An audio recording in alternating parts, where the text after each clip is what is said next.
নমস্কার, আমি শুভ দাশগুপ্তর একটি কবিতা পাঠ করছি। মানুষ।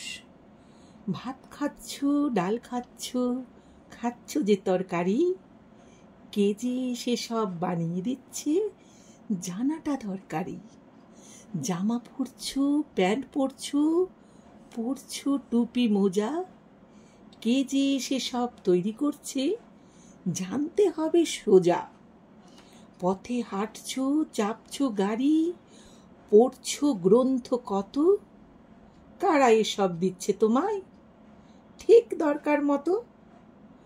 ফসল তুমি ফলাও না তো, পাচ্ছ কিন্তু প্রয়োজনে, যে ফলাচ্ছে তাকে বলো কজনা ঠিক মতো চেনে।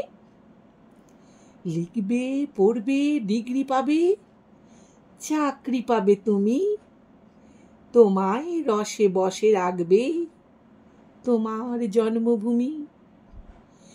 যাদের রক্তে ঘামে বাঁচছে তোমার প্রিয় দেশ, তাদের জীবন দুঃখে ভরা, কষ্টের নেই শেষ।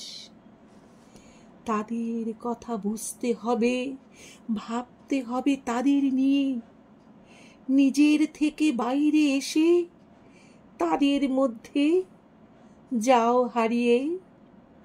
কেমন করে কি যন্ত্রণায় চাষি মাঠে ফসল ফলায়, কত কষ্টে কি বঞ্চনায় মজুর নানা জিনিস বানায়। বুঝতে হবে, জানতে হবে, তবেই তুমি খাঁটি মানুষ, নইলে নিছক তকমাধারী, রং বাহারি মিথ্যে ফানুষ।